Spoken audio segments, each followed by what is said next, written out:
secretary's report, have you got the minutes for that?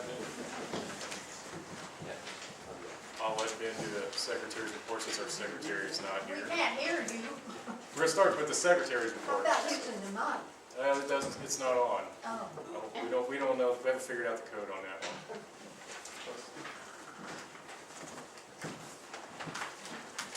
All right, Alyssa, our secretary, will be at our next meeting, but she is out of town for a wedding this weekend, so I'll go ahead and do the secretary's report.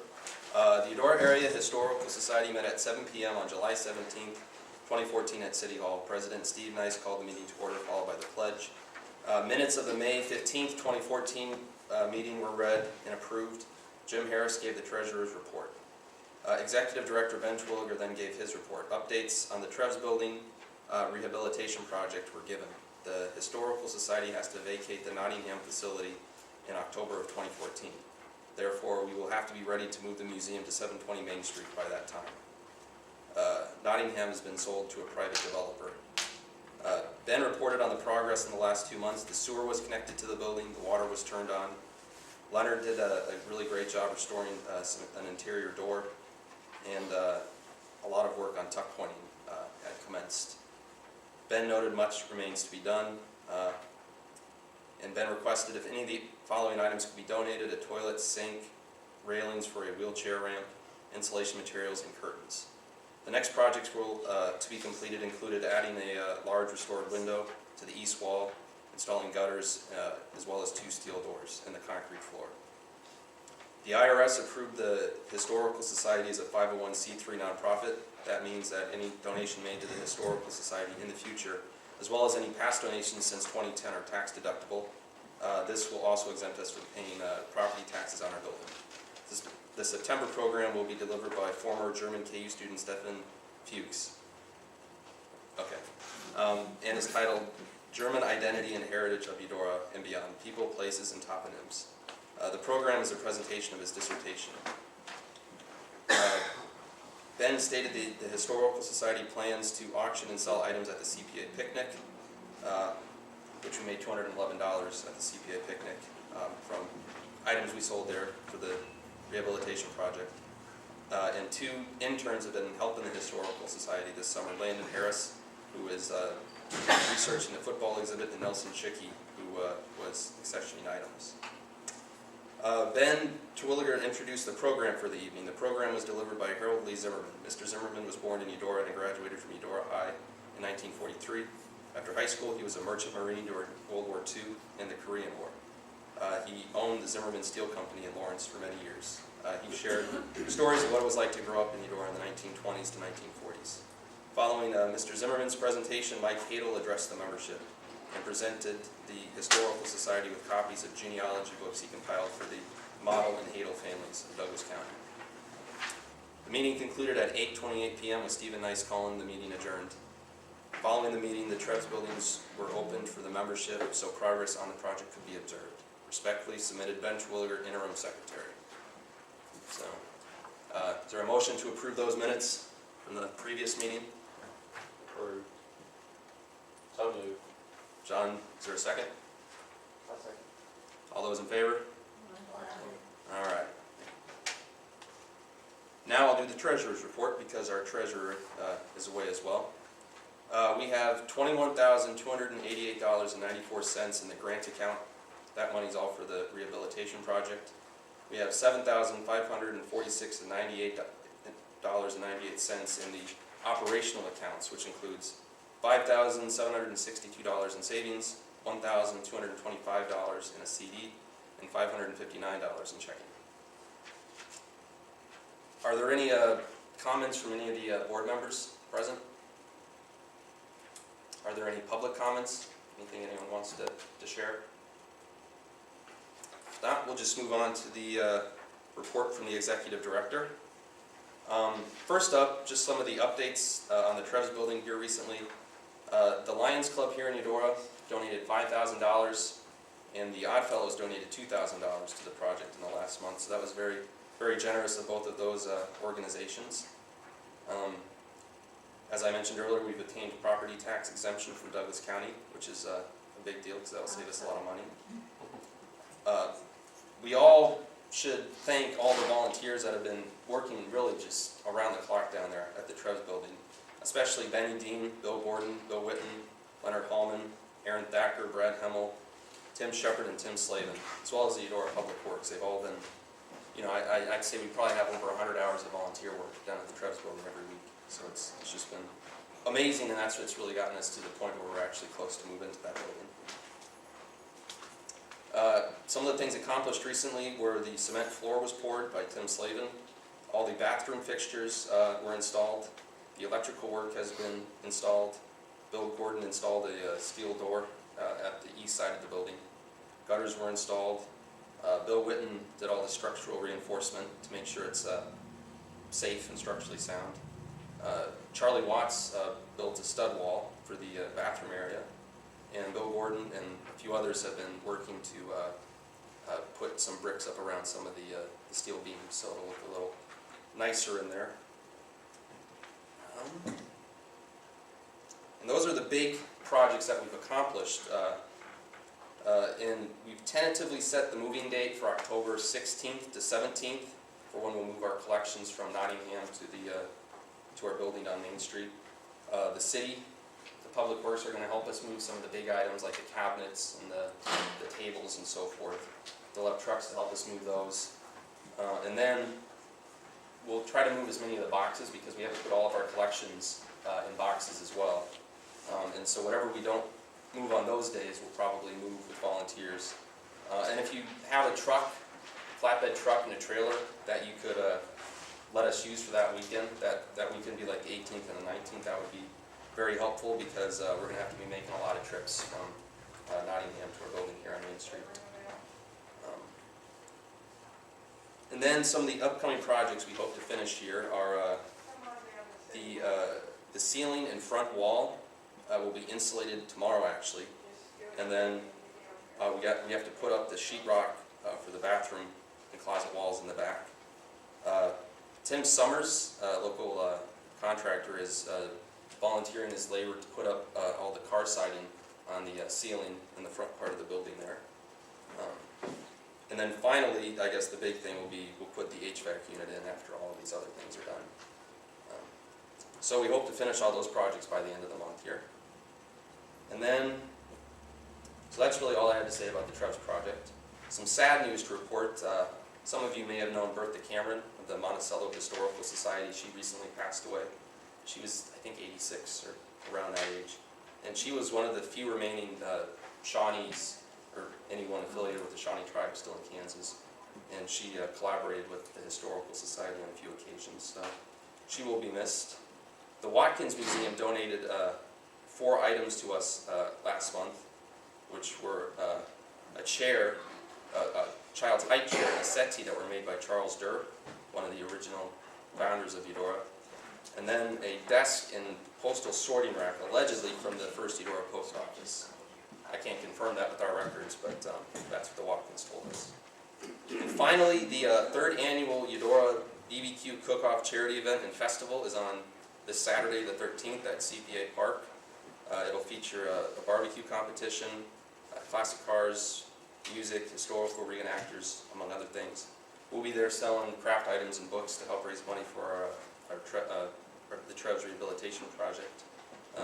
And Debbie Cardin, one of our board members, has been the one that's organized this event. So if you're in town on that day and you're looking for some entertainment, I recommend going down to the barbecue cook-off at the CPA Park. And that's really all I have to report. So with that, I'll go ahead and we can move on to the program. And I'll do kind of a brief introduction of our speaker here first. The program will be delivered by Dr. Stephan Fuchs. Stephan has traveled farther to be here probably than any other person that's ever presented at the Historical Society meeting. I feel pretty confident in saying that. I looked it up earlier today, and Germany is 4,700 miles from Kansas. So I don't know if anyone has traveled further than that. So, and I've tried to compile some information of your background, but all the websites were in German, so correct me if I'm wrong, please. But Stephan is the program coordinator at the Geographic Institute at the University of Heidelberg, right? Right. Okay. He studied geography, history, and American studies at the University of Erlangen-Nuremberg and then the University of Kansas. In his dissertation, he was concerned with the collection and analysis of demographic and socio-cultural processes based on toponyms with special focus on the design of location-based and ethnic identity and cultural heritage. I just put that into Google Translate, so hopefully that's accurate. Okay. And his presentation today is titled German Identity and Heritage of Eudora and Beyond, People, Places, and Toponyms. And I think it promises to be a very interesting program, and I'm really happy he's here, and I think we're all very lucky that he's here. So with that, please welcome Stephan.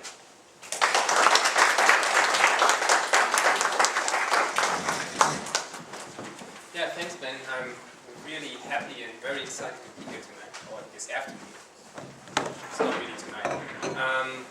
So yeah, like Ben said, I did my dissertation partly on Eudora. I will give you today a little bit of insights into the research I did and some of the results I found.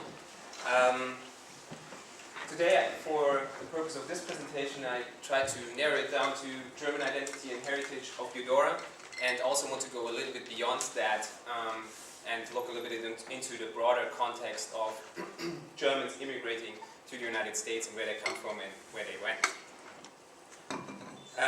So researching this topic, like my subtitle says, certainly involved talking to a couple of people. I had, I think, around 40 interviews here in Eudora and another 40 in New Ulm, where was my second study location.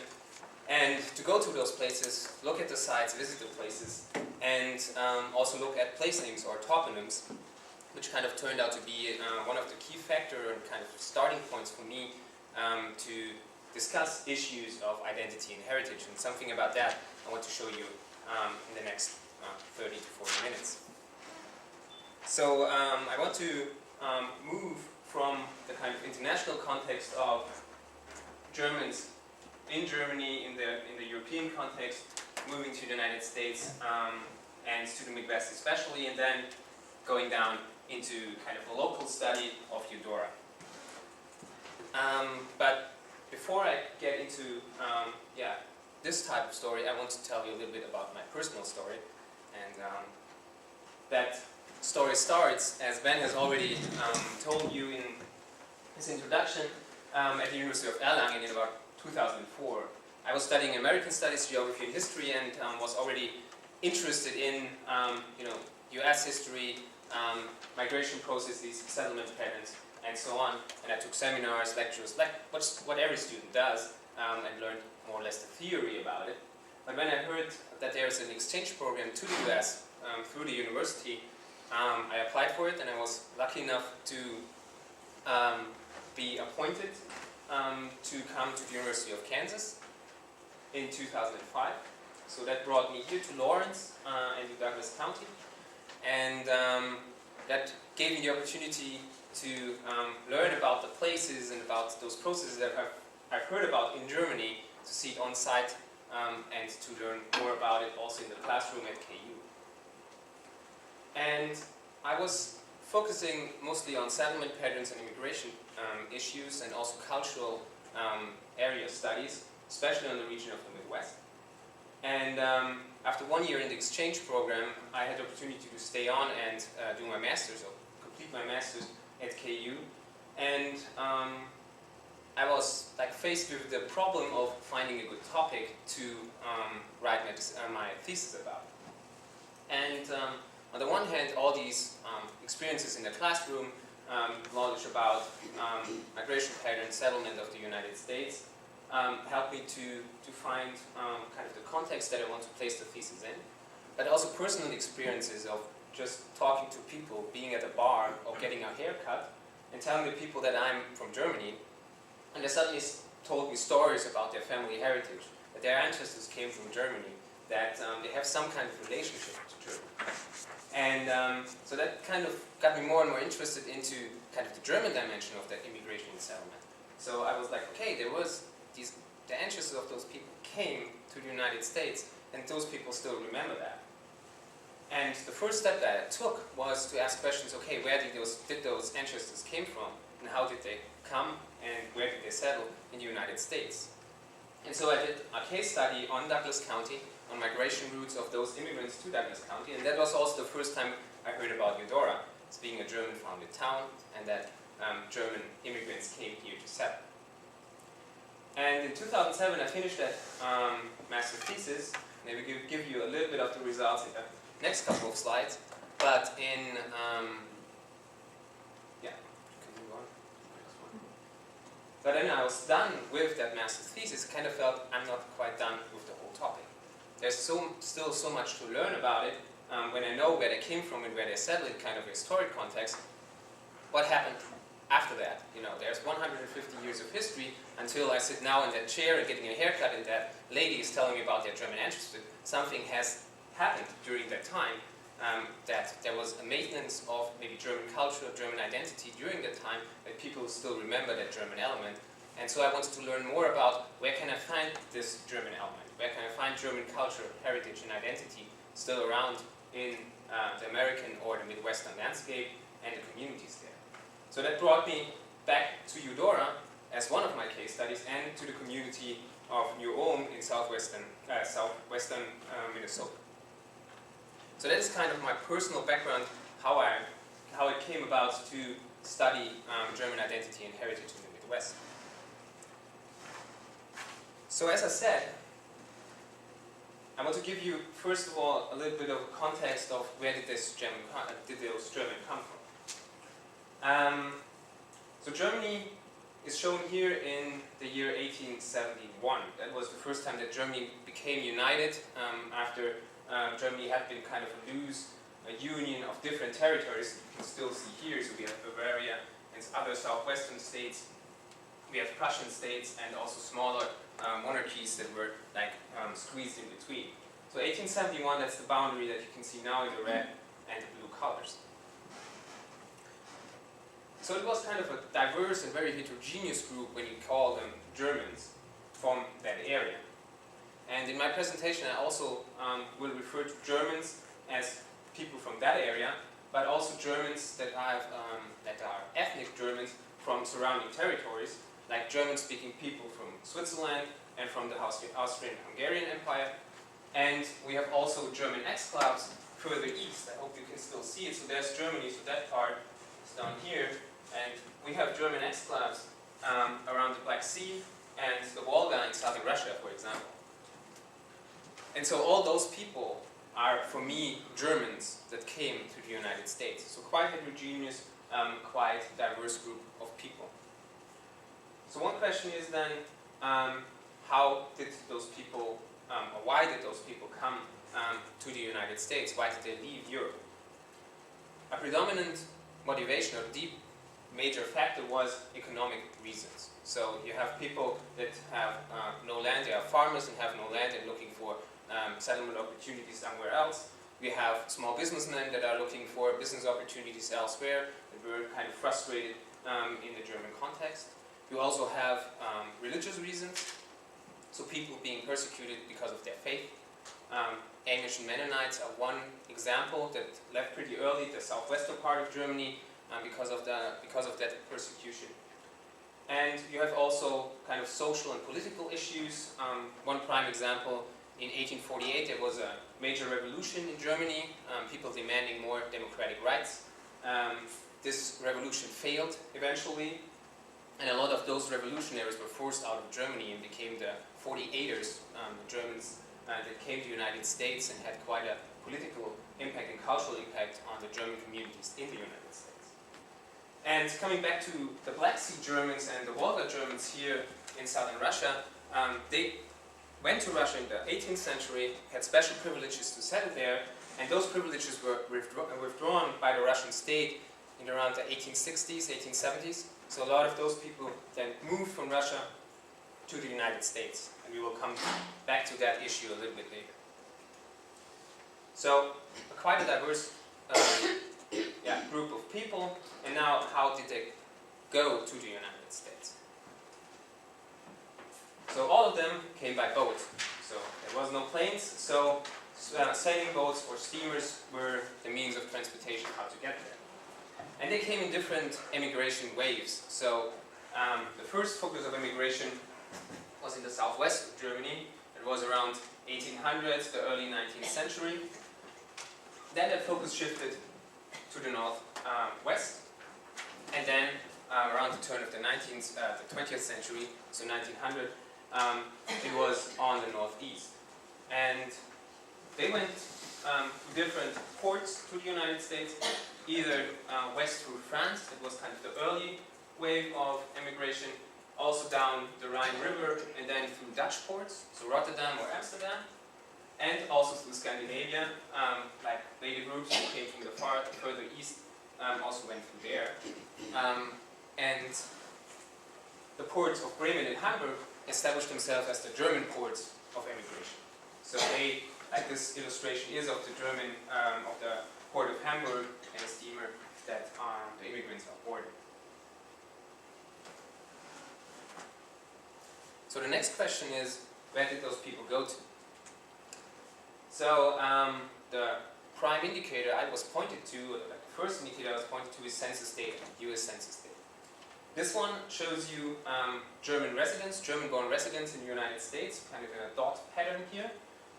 We start in 1860, and we could already see that the Germans are established on the East Coast, so big immigration ports, New York, Philadelphia, Baltimore, and then the pattern continues into the Midwest, so kind of the settlement frontier we have now here in Missouri and through Iowa at that time, and we have also like pockets of German settlements down in Texas and on the West Coast.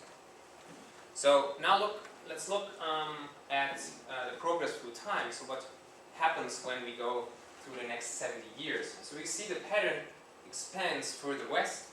The Midwest gets settled and the Germans join in.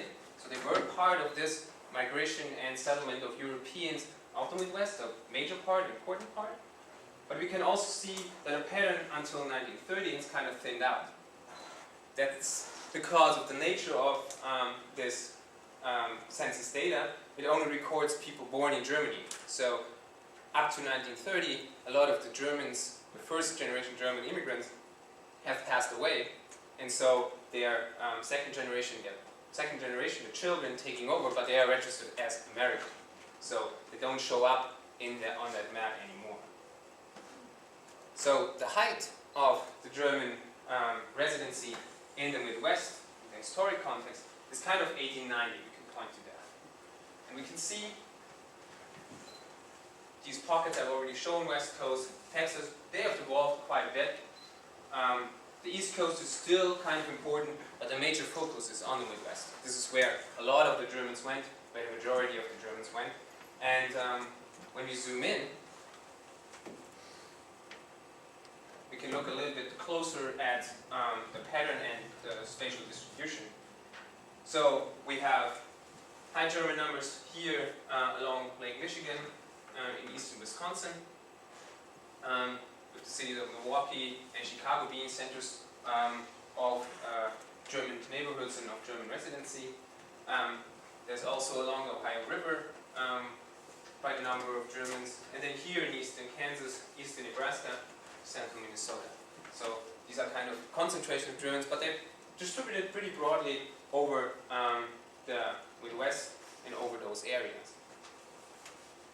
And we have rural population, so not only in the cities, but also in the rural countryside, Germans kind of spread over this.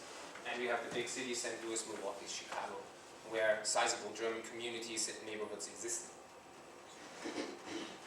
So this is kind of the historic context. We've seen that Germans have been a major part of the settlement and immigration to the United States. So the next thing I asked myself was, where did those migrants, how much of this pattern is still left, and how much heritage of those migrants is left in the United States or in the Midwest today? Go to the next slide. When we stick to census data, we can use the ancestry category of the current census. So this is data from 2010, and it more or less shows you areas that we have seen in the historic pattern show up again in the current pattern. So we have a cluster here in eastern Wisconsin, around St. Louis, eastern Nebraska, eastern Kansas, central Minnesota. So again, this broad distribution of still a number or a high percentage of people identifying themselves as being of German ancestry. So that shows me, or shows us, that there is a German element that's still around. There was a maintenance, kind of a constant element in the cultural landscape or in the identity of the people living in the Midwest. The only exception we can see is in the central Dakotas and in central Kansas. This exemption is because of the nature of the census data. These pockets of high German ancestry are based on German Russians that live or settled that area. In the historical census pattern, there were only people recorded being born in Germany. These people were born in Russia, so they didn't show up in the historic pattern. But now, those people still identify as being German. So that whole Russian component is not really a big part of their identity. Although, in the ancestry questionnaire, you can still mark Russian or German Russian even. So they highly identify with their German heritage, not with the Russian element that's kind of in between.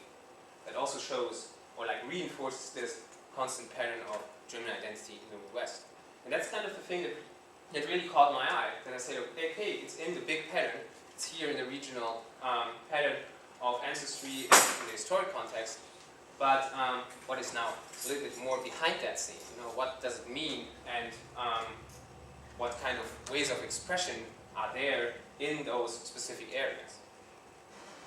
And I was kind of frustrated with census data after a while because it only gave me that kind of quantitative pattern. I could look a little bit, okay, where are those pockets and concentrations located, but it didn't give me kind of the background information, kind of a way to enter a cultural discussion of it. And without having really defined it as a core element in my project in the first place, place names or toponyms kind of evolved as a very important and valuable indicator to enter such discussions of identity and heritage. So what I did, I collected a data set of 770 toponyms or place names around the Midwest that have a German origin. So they were named by Germans or named after Germans. And as you can see just from the spatial pattern, again, those areas that we have identified with the census are showing up again. St. Louis area, so along the Missouri River, eastern Wisconsin down to Chicago, the central areas of Kansas and North Dakota, here in central Minnesota. So again, this spatial pattern is there and kind of reinforces that.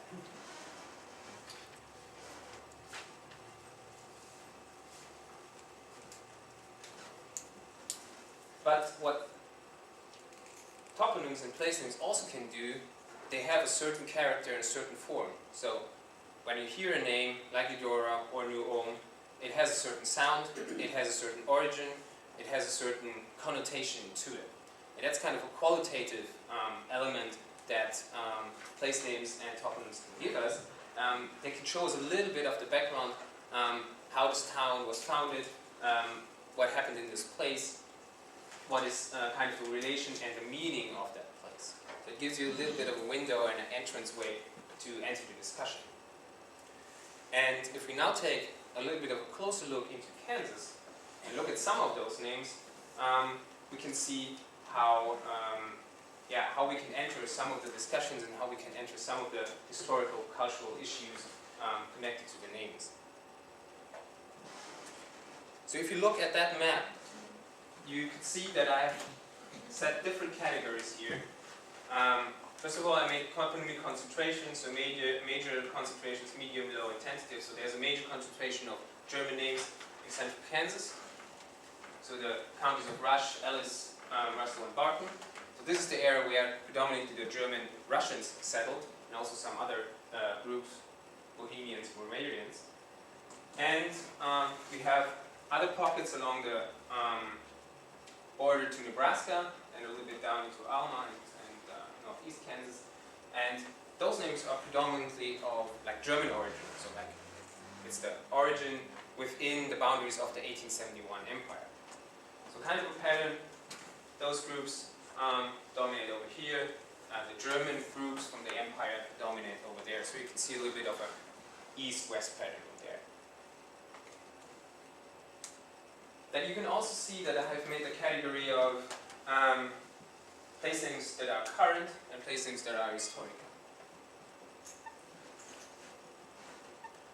Most of the names that I've found in my data sets, like 85% of them, are still in existence today. So that kind of reinforces again the kind of existence, the kind of maintenance of the German culture in the landscape and the German culture in the identity of the area.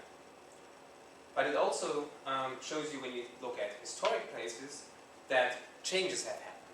So some places have been vanished, so the whole place is gone, so the name is gone from the landscape. But also places that have changed their names, or the names were changed. And a very nice example is here Germantown in Brown County. Germantown shows too early. Germantown has a high connotation of being German. You just read Germantown, you see, okay, there must be some German connections, pretty obvious. And during World War I, this place name was changed to Mercier. Now you can go. To Mercier. Mercier commemorates a Belgian bishop that was resisting the German occupation of Belgium during World War I. And in the time of World War I, Germany fighting against the US, when the US entered the war, so Germany was the enemy. And this name change indicates that kind of worldwide and big conflict in the world history in kind of a local scene, and it has a local impact on the Kansas landscape. And it especially shows the kind of pressure on the German communities to show their loyalty, to show their patriotism and their allegiance to the United States and not to their former home country of Germany. So a lot of places, or several places around the Midwest, were changed during that time, especially such highly specific names like Germantown or German City or Germanville or whatever. In this case, we have the replaced against with a name that is highly symbolic for the resistance against the German aggression in Europe, with the name of Mercier. And so we can see that place names are involved in kind of patterns of ideology, of political struggle, as a political symbol they can be used. So that is a much bigger dimension of using place names for cultural dynamics and patterns than we can ever do with census data. So it gives us already a clue into dynamics and changes that are going on in the culture or in political issues in a country. Another category that I have here on the map are German and related. When we have that first map of German Empire, 1871, and the surrounding territories where ethnic Germans have also come from, we have the German category being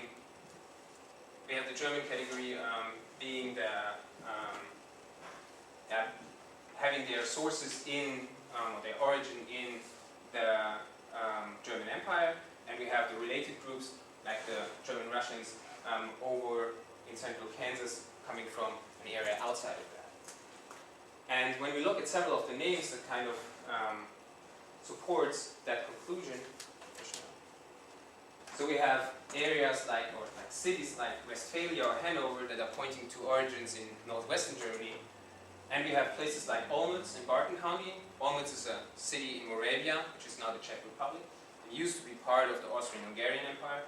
Or Munior, which is a city on the Black Sea, or used to be a settlement on the Black Sea by the Russian Germans, and they kind of transplanted their name or took their name with them to Kansas and put it there. So that shows you a little bit of the origin of the groups and the settlements that are there. But we can also find the names of persons in those place name pattern. Those persons have been of local significance, like the founder of the town. Hollenberg in Washington County is named after Darth Hollenberg, who who founded the city, who planned the city, or set it up. We also have local figures like a local priest that was important for the community, Catholic priest called Emmeram in Ellis County, so the settlement was named after that priest, so that's also a local significance there. And we have also people that were of general interest or of general prominence in the German culture. For example, Bismarck, he used to be the German chancellor over the second half of the 19th century, and Humboldt, which was a famous German scientist, and I think is pretty well known, and so to have a kind of like a cultural symbol to put Humboldt here on the landscape. And we have also religious names that gives you also a little bit of an idea of the local culture. So is there a Catholic community present? Is this Catholic community strong? So we have place names named after patron saints like Saint Mark's or Antonino or Saint Benedict, that shows a little bit of a religious dimension to that place name. So you can also ask, okay, how much religious influence was really present at that place, so it gives you already a starting point to ask questions about that place when we look just at the name. So each name therefore expresses the local authority of a group or a person, or indicates their role and possible impact on the place. So place names are kind of powerful cultural symbols that provide us with some clues and information about the local culture and give us a starting point to explore the local place a little bit more. So we can ask questions that concern the local identity and heritage of a town based on the place name. And one prime example, a very interesting example, as I found out, is the name of Eudora. Eudora, as you probably all know, has the kind of double background of a Native American, Native American influence of Pascal Fish being the owner of the town site, selling the town site to the German settlement company, and making them name the town after his daughter. So often the founders of a town are also the name givers of a town, and they usually have a relatively free choice who to name it for. But in this case, it was kind of the power and influence of a local Shawnee chief that kind of changed that pattern a little bit. So that is a highly interesting entrance point into the discussion of Eudora.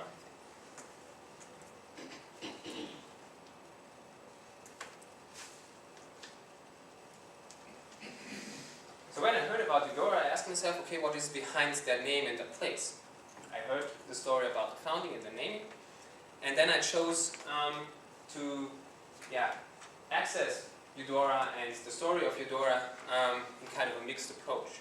So I did site visits, I went around town, looked at the town itself, some historic buildings that I was pointed to, and just tried to see what's in the town, what are the historic sites in the town, and what are also the current developments in the town. I did archival work, so the Eudora Area Historical Society was a valuable resource that I could go through their records and their holdings to get us some of the historic background to it. And I talked to people, I did interviews. And that was, I would say, the most valuable resource or source for my findings, because people could tell me so much about their experiences of the city. They could point me to specific locations that are not that obvious maybe, having some kind of historical value. I learned the most from the people I talked to and the interviews I did, and this is also something I want to show you when we take a little tour around town. So I combined it in a grand tour around town with different sites there, and I want to look at 3 specific sites in the next couple of minutes. So one of it is quite obvious, the Fish Monument, or the CPA part with that historic display, which kind of connects to the naming of the town, to the founding of the town. The next one would be to go down a little bit Church Street and stop at the Holy Family Catholic Church, the old Holy Family Catholic Church, and to also stop at the former Turner Hall building a little bit further down. And the third place I want to visit with you today is the Pillar Park and Pillar House, just outside of this building. Alright, So we start down at the Fish Memorial or the Fish Monument. In my interviews with local people, this one, or this statue and display behind it was often pointed out as the place to learn about the history or the founding of the town. And often people referred to Pascal Fish as being the founder of the town, which is not 100% accurate in that sense when we consider the role of the German settlement society. But it's still in the perception of the people, especially of people who haven't lived here for a long time, that he is the founder of the town. So it again shows that power of authority, of naming, connected to be with the power to settle a place, to establish a place. Which is not always true, but people think that it's true. So my first quote that is taken from one of the interviews kind of expresses that strong connection and prominent role of Pascal Fish as being kind of a founding figure of the town.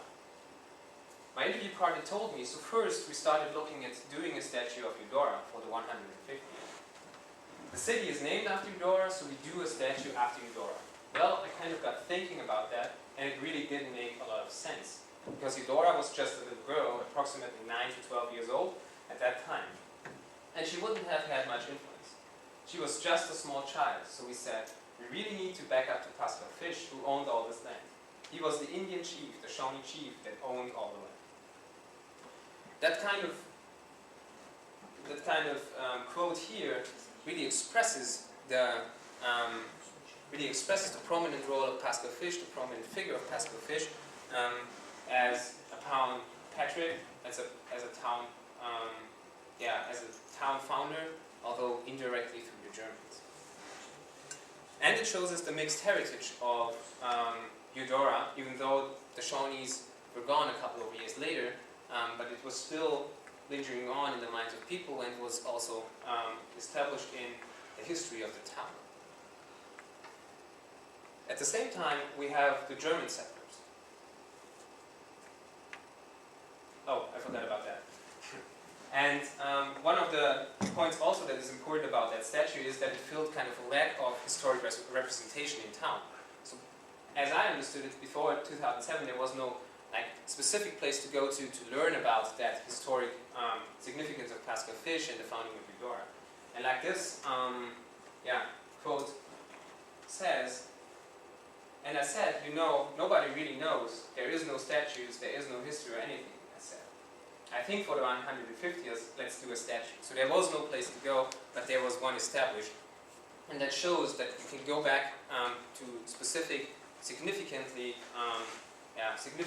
points in time and then put them to the foreground and show that this piece of history of Eudora is important now as well as it has been then. So now we come to the Germans that are represented in a display that is behind the statue. So that also is kind of a metaphor where the Germans are in the historic discourse on Eudora. So they're a little bit in the background, they're a little bit hidden behind the figure of Pascal Fish, as I experienced it. But here on the display you can learn about Charles Durr, you can learn about Charles Piller and all the other Germans that came here and founded the town and developed the town and what has happened afterwards. So Eudora has this, like I already said, this interesting mixture of the Native American heritage and the German heritage, which is also kind of represented in, I'm not quite sure, is it still the official symbol? I see it right here, so it's still the official seal of a Native American shaking hands with a European settler, so kind of that symbolizes that kind of union and meeting of those two groups here at Eudora.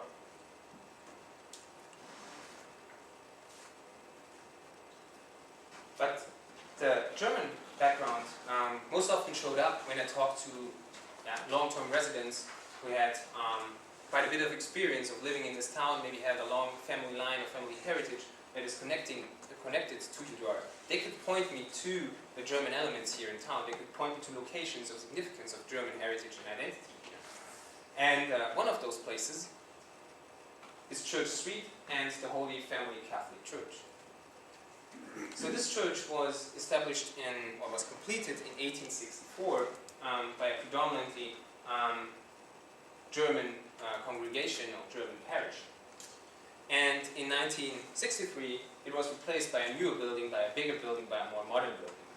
And after the replacement, the church wasn't used anymore and gradually fell in decay. And so in the 1980s, when rumors made its round that the church was, like the church interior was about to be sold and the church was to be taken down, and so several residents kind of got together to resist that kind of plan to replace the church. So my quote for this process and for this kind of saving effort of the church is, well, and nobody was interested really. They talked about taking the old ones, so the church out, and stuff, you know. That is when I got into it. When we started there, there was about 10 of us who got together. There was about 5 Catholics and the rest were all non-Catholics. We all worked together. So that kind of spontaneous union of different people in town, which I call a heritage network, a temporary heritage network, that unites under a certain goal, under a certain project to save the Holy Family Catholic Church, is a very important and very strong driver of preservation, of heritage maintenance, and like I said, comes forward when there is a commonly perceived need to take action, to take effort, to kind of save that heritage of the town. So a common perception and historic value drives this preservation efforts, and as you may all know, too fast. The church has been maintained, has been preserved, and is now, I think is it still used for regular services, or like once a month? Not anymore? Yes. At the time, yes? Yes. No? Once a month. yes. Once a month it still is, And okay. for adoration every day. Okay, alright. So that's kind of more or less stayed the same as in 2009 when I was here, alright. So it still puts to use, so that effort had kind of success then. But this type of preservation effort is not always happening. So not always are old structures or old institutions maintained. Sometimes they are also replaced. So when we move further down Church Street, we see the old building of the Turner Hall. This building was erected in the 1880s, and it's kind of strongly parallels, like the fate of the building kind of parallels also the fate of the Turner Club here in Eudora as an ethnic or strong ethnic organization of Germans. The building was set up in the 1880s, and pretty soon the Turner Club disbanded. It never really took off in Eudora, which at the time, during the 19th century, Turner clubs were kind of the symbol of German ethnicity, important institution of maintaining German culture in America. And so not having that institution in Eudora also shows that the Germans weren't really interested in maintaining too much of that very obvious German identity or German outspokenness about their culture. It was more like I said, a little bit to the background how it is still today.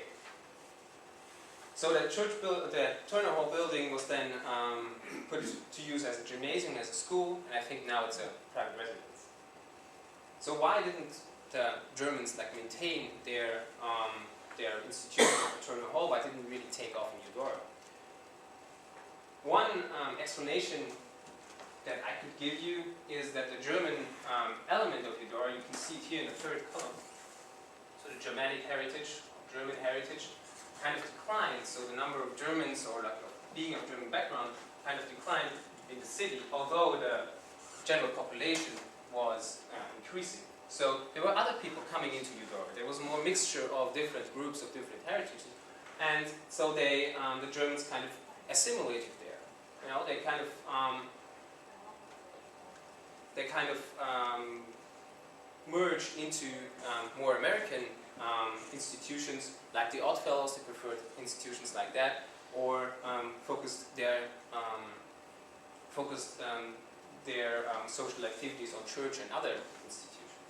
So that's one explanation, so declining rates of Germans in town. And another one is suggested by Stephan Fuchs. He wrote a master thesis on Eudora before I worked on the city here. And he suggested that there was a more assimilative motivation of the Germans who came to Eudora. They were looking for more, for their own, for a successful establishment of the community, for development of the community, for more economic development. And the German cultural element was more like kind of put in second place. It was not that important that Eudora needs to be such a highly conscious ethnic community in a German sense. So that was his kind of take on that. That is more assimilative idea behind that. All right. So what these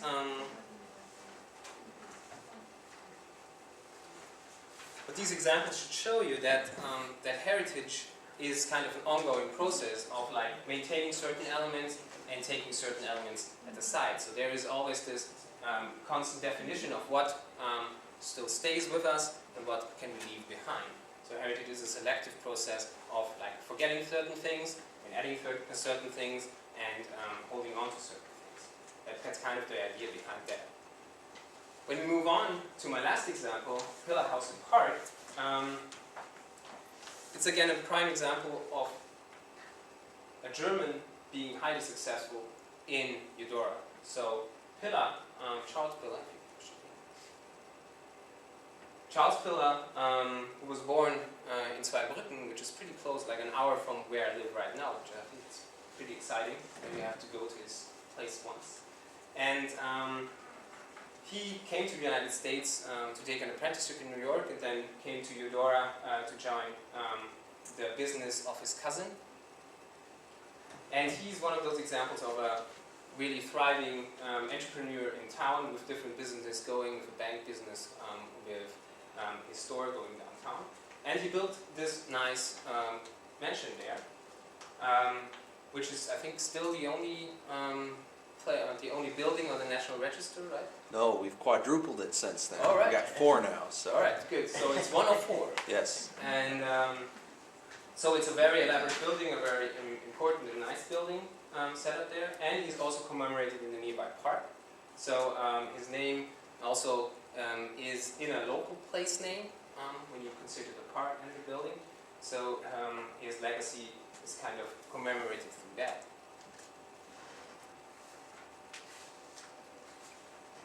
But in addition to that kind of physical presence of Charles Pillar in the house and in the park, he's also present in a very interesting narrative that I heard about the house, that was repeatedly reported about the house. And that quote, or this quote here, tells you about it. My interview partner told me, see, we were always told that there was a tunnel from her, the current Pillar House's owner, basement down to the railroad tracks, and that the slaves, that they would move the slaves through there. I don't know if that is true, but I know there is a tunnel from the bank building downtown where they could stay in the tunnel without going out on the road. This was back when they rode horses and it was dirt roads.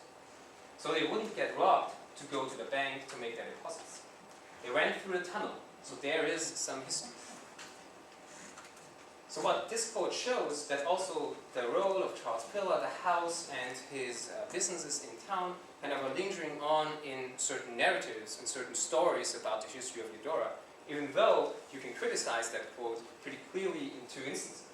First of all, the house was built 30 years after the abolition of slavery, so moving slaves through those tunnels seems to be highly unlikely.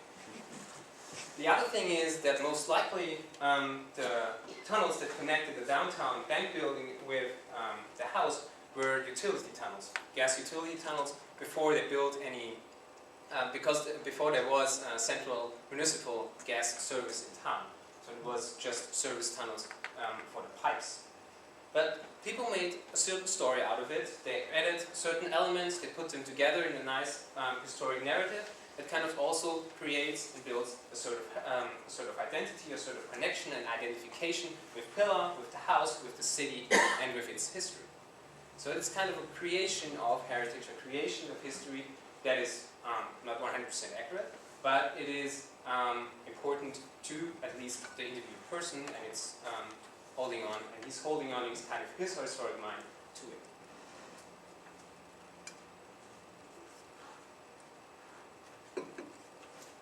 So, we can I think move to the next slide. Kind of summarize the things that I have tried to tell you now about how I explored the city, the German element in the Midwest, in the US, and especially in Eudora. We can say that the German immigration and settlement was an important element of the development of the country, especially in the American Midwest. Germans played a major role in settling the areas. They had a certain authority to name a lot of locations around the area, so they were a crucial element.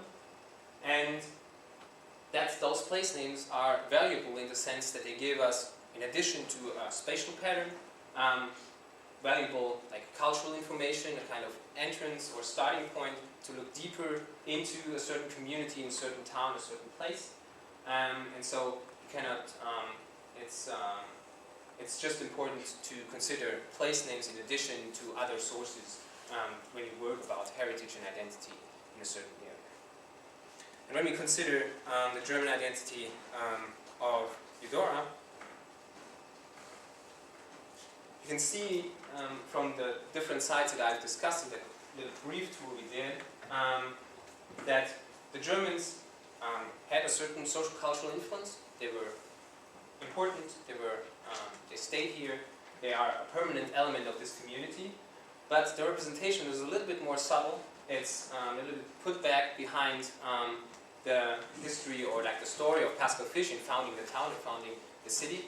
That is a little bit more to the foreground, and if you look a little bit behind the scenes, you can see a lot of German heritage and identity coming up. That is kind of the pattern of how I experienced it here when I talk to people and went around town.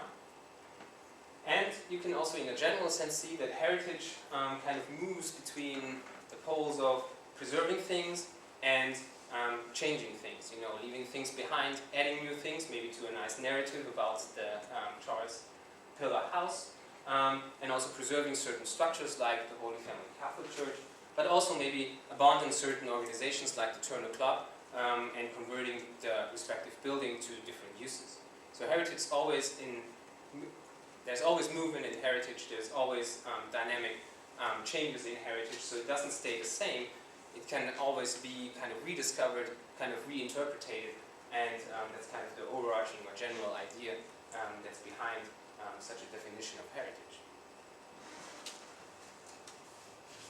So when you come back to my personal journey, there's certainly much more to say about the German heritage around the Midwest and also in Eudora, and you can look it up a little bit more in the book that came out of the dissertation, and it's available in your research library here at the Eudora Area Historical Society. So there's more about the places, and we're not selling these, it just looks like that. You can get it for free there, and if you need a copy, just let me know and you get it for free as well. So this gives you a little bit more of an idea of the things I looked at and the things I tried to explain in the last couple of minutes. Alright, now you need to go back to work over there. And what finishing my dissertation, finishing my research on Eudora also did was that it brought me back to Germany, first to Erlangen and then to my new position at Heidelberg University. It's my contact information, so if you have any questions later or want to get in touch with me, this is how you can reach me, and I think Ben also has my contact info, no problem.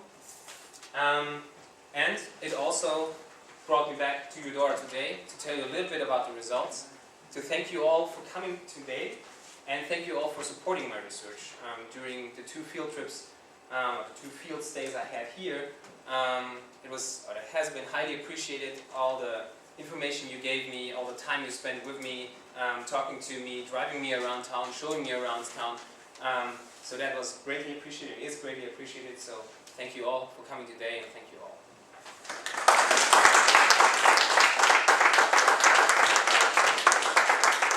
So if you have any questions, please feel free to ask. Did you say this book is in the library? It's at the Historical Society. It's what? It's at the Historical Society. Oh, okay. Thank you.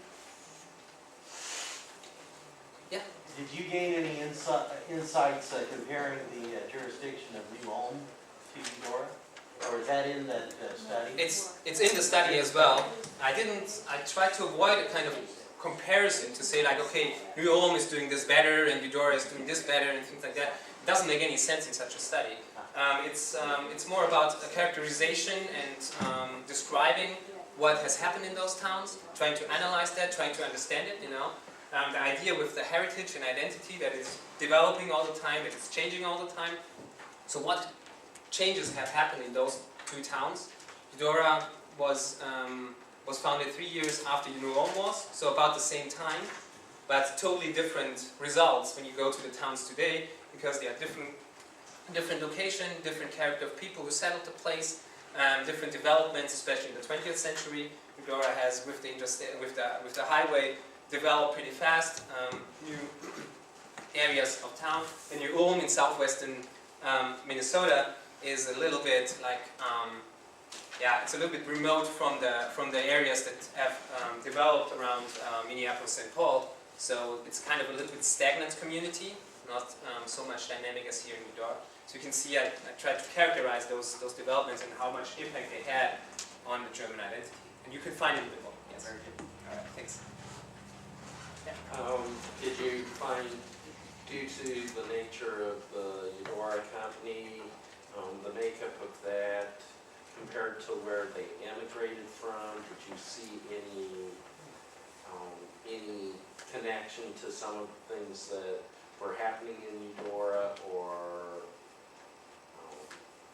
were they pretty much homogeneous from the northeast, or did you see any factors coming from It was a pretty mixed company because they met in Chicago.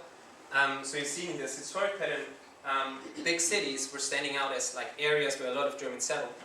There were kind of cohesive neighborhoods in those big cities in the 19th century, where a lot of Germans moved to first, kind of met there, tried to accumulate some capital, to move on and to buy some property and to buy some land maybe, and also establish a business maybe.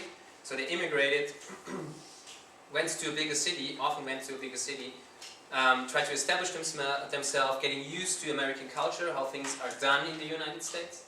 And often in those neighborhoods, they met other immigrants from different areas who had similar goals, who had similar ideas where to go, where to settle. And so the immigrants, or like the settlement society of Eudora, was established in Chicago out of a pretty heterogeneous group of different backgrounds from different regions. And they decided, okay, we want to establish a town in the West. We want to establish ourselves there. We got together, we put our funds together, buy a town site, and then they came across the offer of Pascal Fish to set up a town right here, which was a pretty good location because of the river and so on, which you all know. So a mixed group. I think the biggest kind of cohesive group that I discovered was a group from Eastern Bavaria on the Czech border that was Catholic. They kind of like moved as a group to Eudora, but they weren't, as far as I know, not the initial group that came here. It came a bit later, but most of them just were like a diverse group of people who went through that Chicago kind of pathway.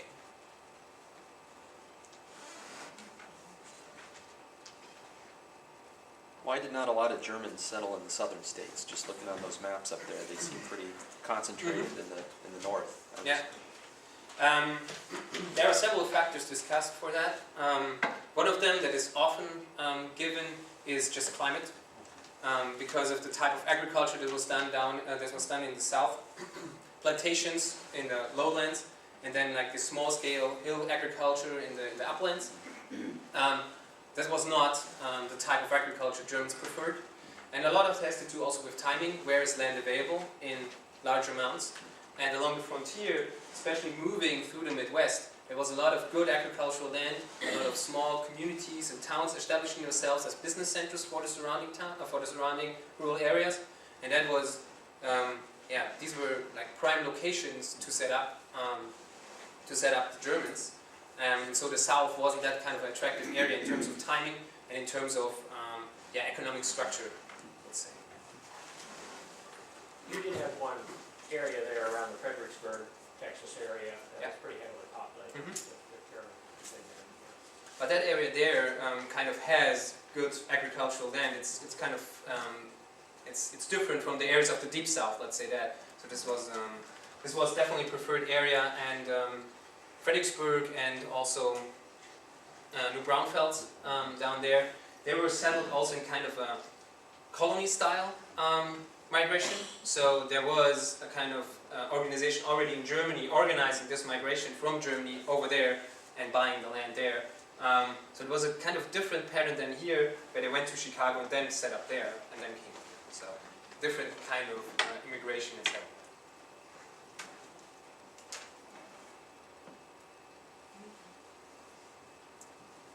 All set? Okay. Good.